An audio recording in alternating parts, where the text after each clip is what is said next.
Ladies and gentlemen, now today we've got the patch notes for the October 2020 update, and it is looking like a busy month, man. There's a lot of really good stuff here. So to headline what's going on in October, so of course we've got a new event quest, new Cavalier difficulty, we've got two new characters, Cosmic Ghost Rider and also Red Goblin, and Red Goblin is an infusion of Carnage and also Green Goblin. Dude, I'm very excited to see how that character looks in the game. I think he's going to be a little bit mental there, but we don't have the spotlights for either champion. They're going to be available next week. There's also going to be a side event, Hades Invasions. And on top of that, Punishing Arena, so some sort of special arena event where you can use all of your champions to earn these like monster and hunter crystal shards. There's also going to be 7 Deadly Sins solo objectives, as in the sins themselves and not the anime 7 Deadly Sins. I kind of double took when I initially saw that one. But yeah, that's going to give you like crystal shards and all sorts of stuff. There is a pretty significant update to Punisher 2099. We're going to break this down in full detail here today, but I think it's going to take him, I would estimate, to at least high demigod tier. I may be incorrect though, we haven't had the chance, even in the CCP, to test out this upgrade, but it looks really good. There's a lot changing, a lot being updated with Punisher, and yeah, I'm very excited for it, as you can see by the wall of text there, but also there are nerfs to Act 6 and adjustments. There are like a couple of things that are being like changed around, and one fight that's being made, like, what is it, uncheesable, the Captain America in 3.6, which I'm a little bit salty about, but overall there are a lot of fights that are really annoying, like the Dark Hawk in Chapter 4, which are going to be much easier now. So I would say there's more good than bad when it comes to Act 6. There's also going to be Convention Clash as well. So there's going to be some sort of event where we do the New York Comic Con fights from the previous year, and that's going to be in the game instead of actually at New York Comic Con, because again, because of the global pandemic, we can't go to New York Comic Con this year. So yeah, that sounds fun. Apparently there's just going to be like profile pictures and titles, but hopefully there's more awards to it than that, man. I'd really like to see a bit more than that. But yeah, it should be fun to do all of the fights as well, and it looks like we're gonna get to fight the grand final boss fight, so maybe like Thanos is coming back, and yeah, that should be pretty interesting there. And finally, boys, this is the big one, the big highlight. Ghost Rider is now immune to incinerate effects. Ghost Rider, our boy, is getting a little bit of a cheeky buff there. So now that we've covered all of the headlines, let's go back up and talk about some of the specifics. So first off, we got Hades Invasions. So you need to dive into Limbo Quest to gather lost souls, and then you trade them to Mephisto to purchase soul boosts to shield yourself and your champions from the harmful effects of the Netherworld. But beware, Summoner, Mephisto is up to his old tricks, and while these boosts will buff your champions, they will also give your opponent a buff as well. So basically, it looks like there are 2 different quests that you go into, Limbo to gather lost souls, and then you get boost, and then you go into the Underworld, and that's where you get the really good rewards. So I assume the Underworld or the Netherworld is the Hades Invasions there. But yeah, I'm curious to see what the rewards are. Again, after Mutant Treasure Island, they're going to have to be pretty damn spicy to satisfy the community, man. So I'm very curious to see you know, what's going to be up for grabs in October. There's also going to be, again, Punishing Arena, so a special arena with a twist. Use all of your champions to earn more lost souls and monsters and hunters crystal shards.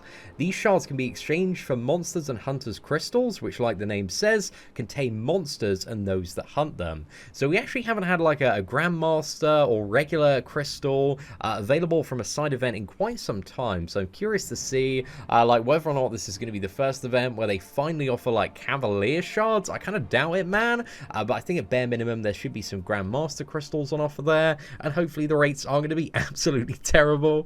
So yeah, we're gonna have to see. Now on top of that as well, we have the 7 Deadly Sins solo objective. So it says complete 7 chains of solo objectives to earn lost souls, monsters and hunters crystal shards, and exclusive profile pics. So bonus objectives, always a pretty good time as long as they're not too tedious there.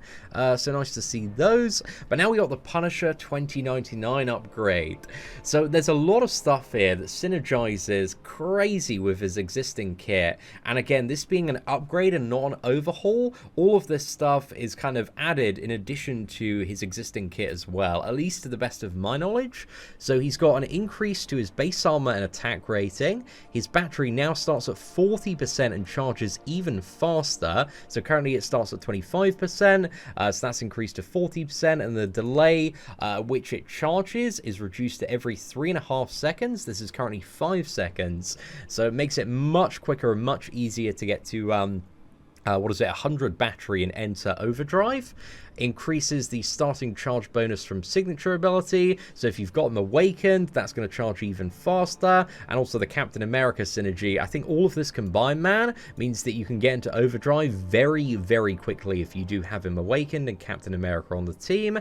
Signature ability now only activates when the opponent hits 3 bars of power. His automatic heal block, the duration has been increased from 8 seconds to 10 seconds, and the battery drain reduction is reduced from 20% to 15%. His automatic regen has been increased to 35% of max health.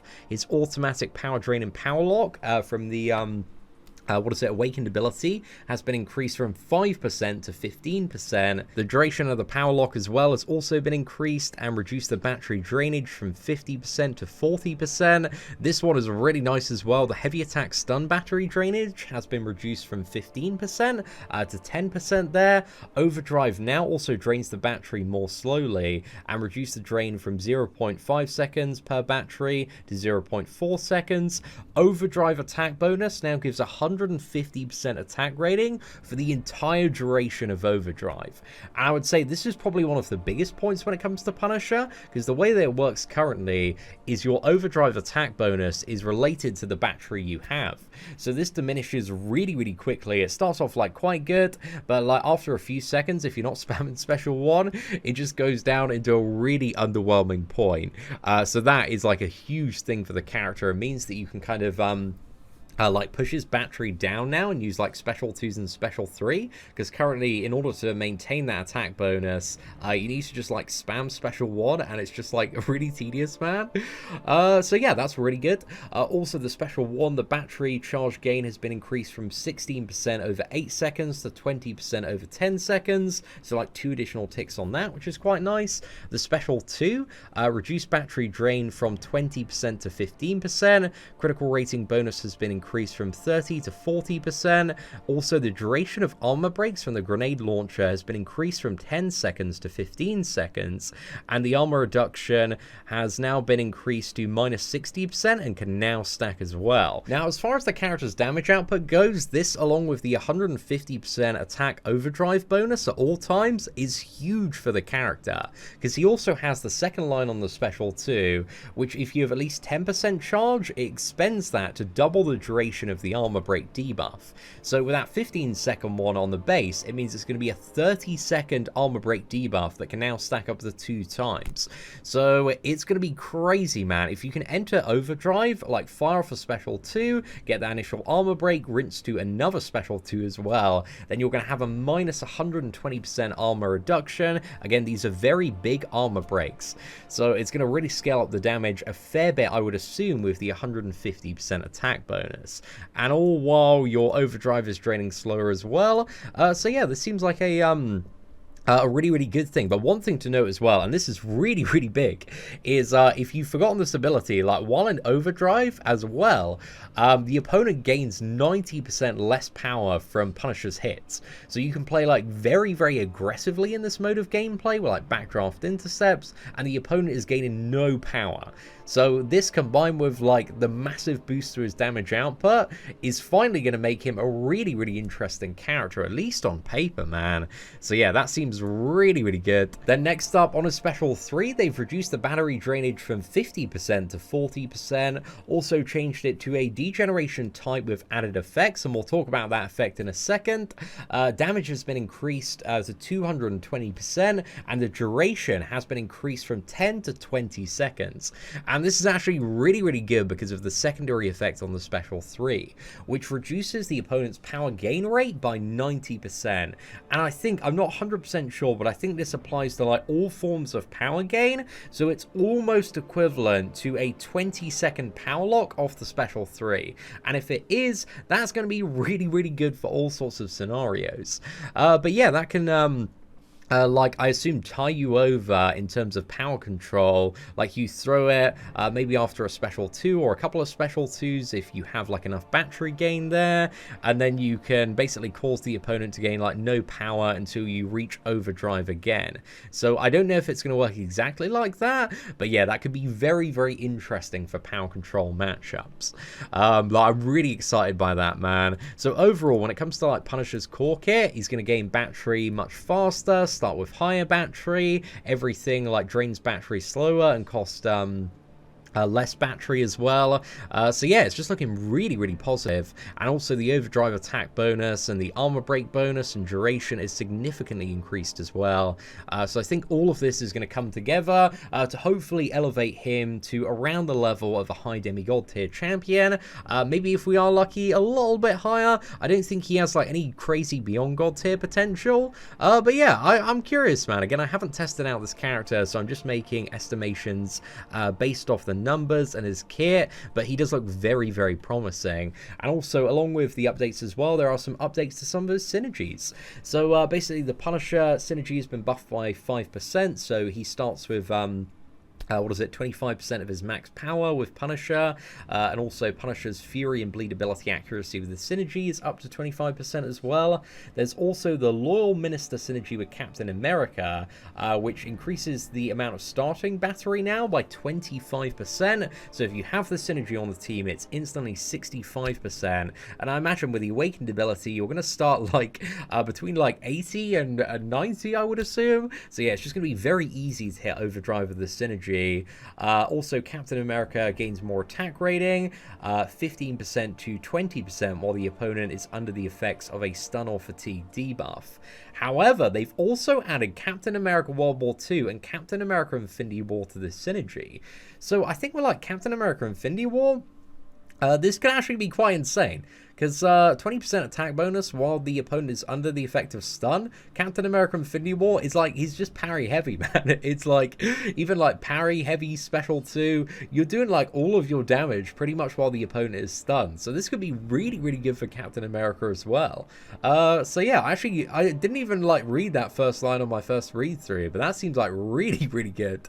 So yeah, I'm curious to see how that works out for Captain America, but that's a great synergy for him as well by the look of it. And yeah, Captain America Infinity War, a character you want to bring everywhere, especially with tech champions, so the heal reversal. So this could be a very good combo for certain stuff. And we also have the Hail Hydra synergy with Red Skull. Red Skull's heal block duration increases up to 9 seconds, but also Punisher's debuff duration is increased from 50% to 60%.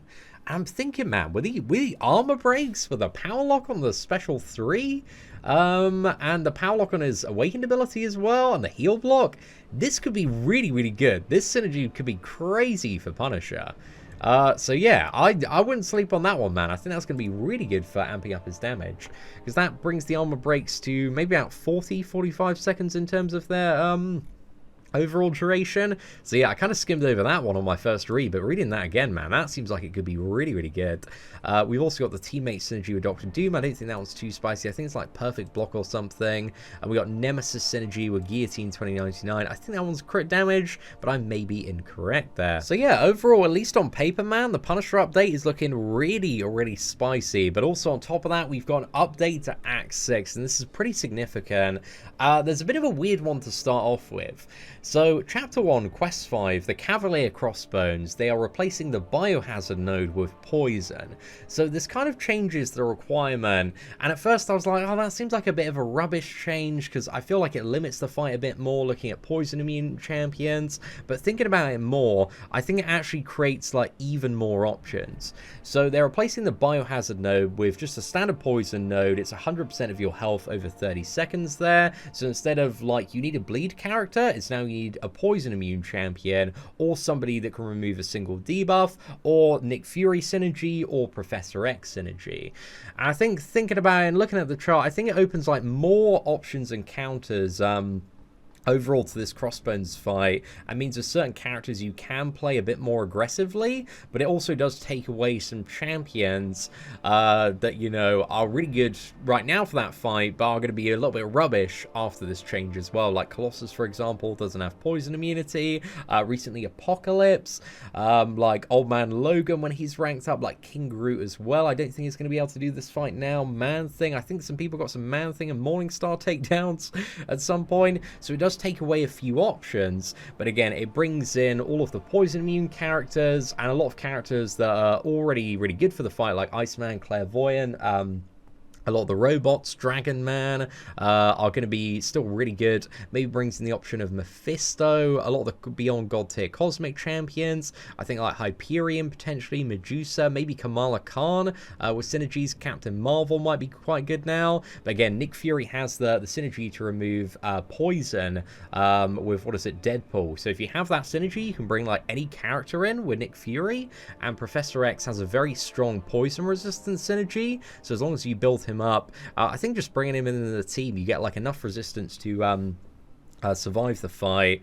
But also the node being based off 100% of your health also opens up the option for regeneration characters as well, like Hulkbuster. He has a bit of poison resistance, so yeah, I don't know, man. It kind of like takes away some options, but I think overall it does mean that there are more options for that fight and maybe makes it a bit more accessible. But obviously, if you've just got like, I don't know, Colossus ranked up or Morningstar just to get Cavalier difficulty, you want to do it very fast, man. You want to do it in the next 5 days before this update comes, because yeah, stuff is going to be changing with the Cavalier requirements there. But I'll put out a full guide that I need to do on what is it, getting Cavalier 2020 with updated counters once the fight does go live. So yeah, I think that change is going to be maybe a bit annoying in the short term, but overall better in the long term. But I think that remains to be seen with the patch. Also for Chapter 2, the notorious Mr. Sinister, they are replacing the EMP modification node with Prey on the Weak rank 4. And I think that's like the power gain when, what is it, like buffs expire off you, so a lot of baiting out special ones there. But yeah, I think it's a good switch there. EMP mod is very fun and interactive and very annoying on that note. So yeah, I think that's a positive there. Also for the Mordo boss in Chapter 2, they've reduced the potency of strength in numbers. So you now have a reduction of 12.5% per KO champion, meaning a max of 50% reduction there. So yeah, that's really good for the Mordo boss. I just wish they'd remove this node though. I think it's a very like what is it, cash grabby node that always leaves a bit of a bad taste in my mouth. So yeah, I wish they just removed it, man. That Mordo boss is like tricky enough. So yeah, that's a little bit annoying. For also quest number 6, they've replaced Rogue with Old Man Logan. I think that's on like the Do You Bleed path there, but I may be incorrect. Also for Chapter 3, the Medusa boss, they've removed Counter-Strike. They finally got rid of that Mysterio on Acid Wash and replaced him with King Groot. So yeah, there are a lot more options to that fight now because you can just what is it, pretty much bring in like any poison character. Even Dr. Voodoo should be really, really good for that. So yeah, excited for that change, man. That's a pretty good one. Also, there's been a pretty substantial tune down of the Iron Man Infinity War boss in Chapter 3 as well. They've removed Plagued Mind and also reduced the improved power gain from 100% to 50%. So yeah, that boss is going to be like much easier to deal with. Also in Chapter 3, the Mysterio boss, they've removed its armor break immunity. So yeah, he's going to be much easier to deal with now because you can just shatter his armor and not take the poison. I think reduces power gain as well, so that's a great change there as well. Also in Chapter 3, the final Captain America boss, they've replaced unlimited power. So that was the standard Fury buff node that just kept on stacking up and allowed for the Ronin cheese, the Tea Time challenge. They've replaced that with Aggression Fury.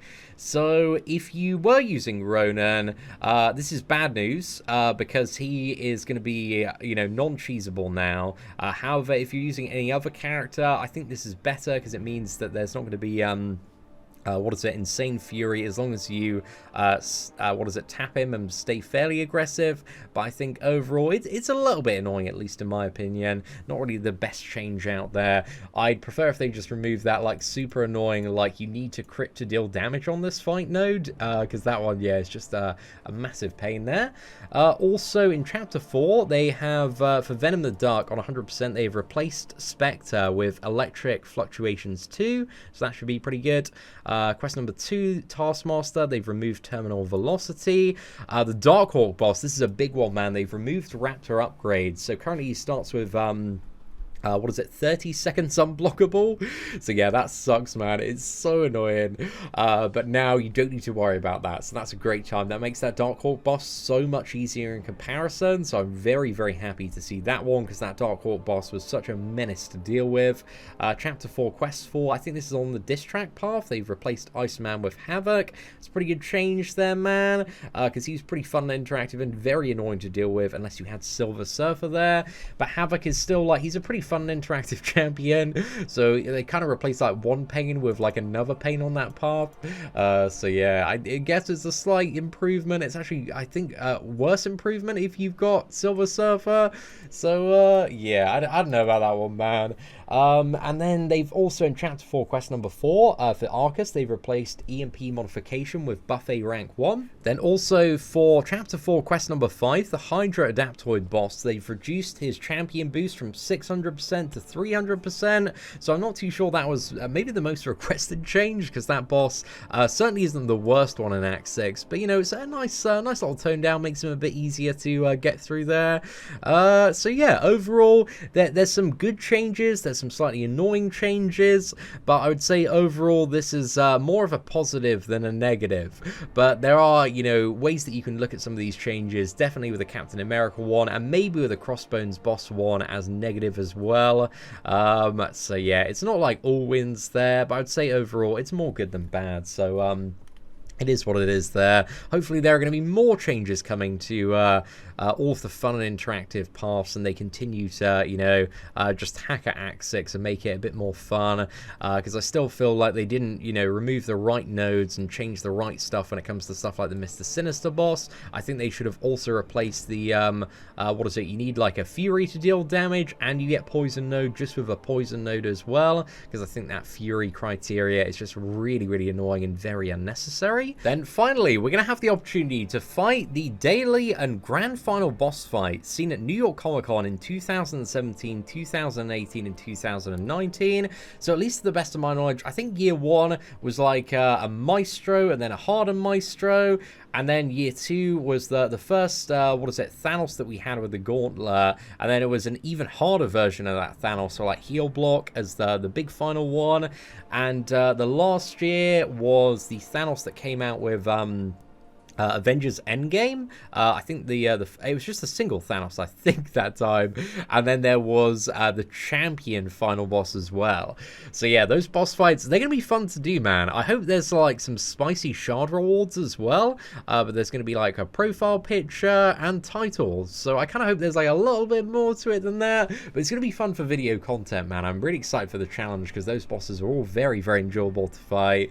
So yeah, I'm excited for them to come back there. But yeah, overall, next month's update is looking pretty damn good. There's a lot packed into it with all of the side events that are going on. We've got like, 4 side events, Cavalier difficulty, 2 new characters. So yeah, it's not like the absolute craziest month, but it's a pretty beefy month by, you know, existing patch standards.